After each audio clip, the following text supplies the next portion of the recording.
أعوذ بالله من الشيطان الرجيم. بسم الله الرحمن الرحيم. ويسألونك ماذا ينفقون قل العفو كذلك يبين الله لكم الآيات لعلكم تتفكرون في الدنيا والآخرة. ويسألونك عن اليتامى قل إصلاح لهم خير وإن تخالطوهم فإخوانكم والله يعلم المفسد من المصلح ولو شاء الله لأعنتكم إن الله عزيز حكيم. ولا تنكحوا المشركات حتى يؤمنوا ولأمة مؤمنة خير من مشركة ولو أعجبتكم ولا تنكحوا المشركين حتى يؤمنوا ولعبد مؤمن خير من مشرك ولو أعجبكم أولئك يدعون إلى النار والله يدعو إلى الجنة والمغفرة بإذنه ويبين آياته للناس لعلهم يتذكرون. صدق اللہ العظیم. جوا اور شراب کے مضامین اور موضوعات سے فراغت کے بعد اسی آیت کریمہ میں ایک نیا مضمون شروع ہو رہا ہے. مسلمان اپنے معاملات میں بہت زیادہ فکرمند رہا کرتے تھے اور ہمیشہ دور اول کے مسلمانوں کو اس بات کا خیال رہتا تھا کہ کوئی ایسی بات نہ ہونے پائے کہ جس سے اللہ اور اس کے رسول کی ناراضگی کا سامنا ہو، کیونکہ وہ جواب دہی سے بھی ڈرتے تھے اور پھر نبی کریم صلی اللہ تعالیٰ علیہ وسلم کی موجودگی کا وہ فائدہ اٹھانا چاہتے تھے کہ شریعت مکمل اور نکھرے ہوئے انداز میں ہمارے سامنے آ جائے. چنانچہ وہ نبی کریم صلی اللہ تعالیٰ علیہ وسلم سے مختلف امور پر مختلف طرح کے سوالات بھی کیا کرتے تھے. اب ان میں سے بعض سوالات ایسے ہیں جو قرآن مجید میں وارد ہوئے اور ان پر وحی آ گئی، اور بعض معاملات ایسے ہیں جن پر سوالات تو نہیں آئے مگر آیات آ گئی، اور بعض معاملات کے جوابات بر وقت حضور نے مرحمت فرما دیے تو معاملہ جو تھا وہ حدیث شریف میں آ گیا. یہاں ایک بہت اہم معاملے پر مومنین نے نبی کریم صلی اللہ تعالیٰ علیہ وسلم سے ایک سوال عرض کیا کہ حضور یہ فرمائیے کہ ہم کیسے خرچ کریں یا کیا خرچ کریں، یعنی اللہ کی راہ میں خرچ کرنے کی کیفیت کیا ہو اور کون سا مال خرچ کریں. مفسرین نے اس پہ یہ لکھا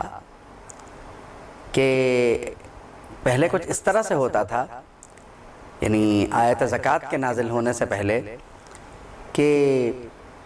جو ضرورت کا مال ہے وہ لے لیا جاتا تھا، یعنی جتنی مال کی آپ کو ضرورت ہے وہ آپ لے لیں اور باقی اللہ کے راہ میں خرچ کر دیں.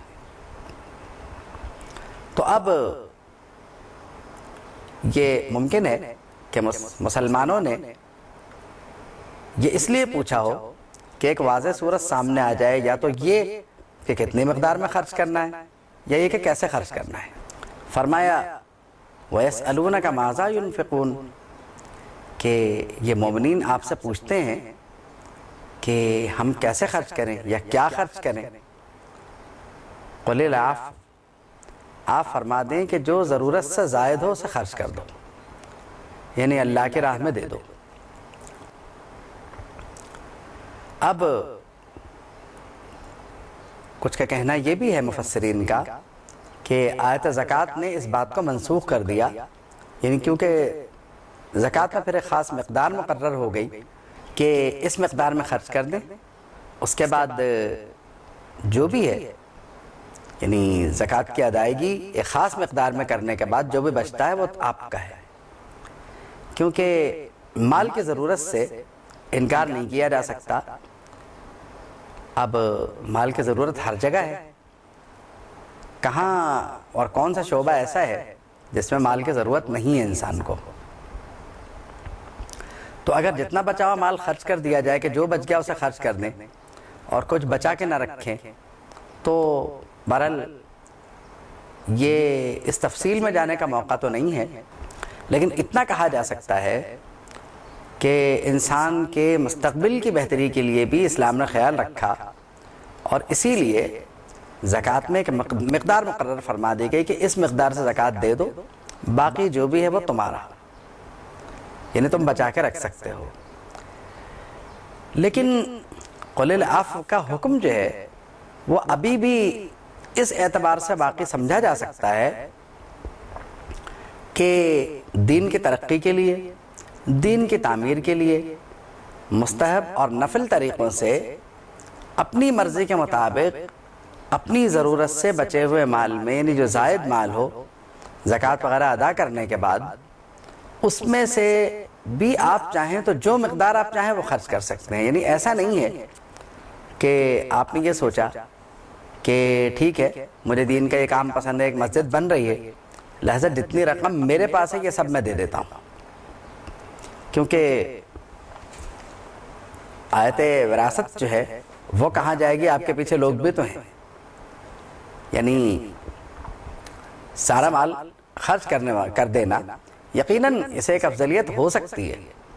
لیکن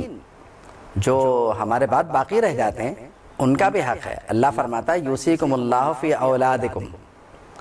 اللہ تمہاری اولاد کے بارے میں تمہیں وصیت فرماتا ہے۔ تو اب اللہ کی وصیت کیسے جاری ہوگی اگر مال ہی نہیں بچے گا؟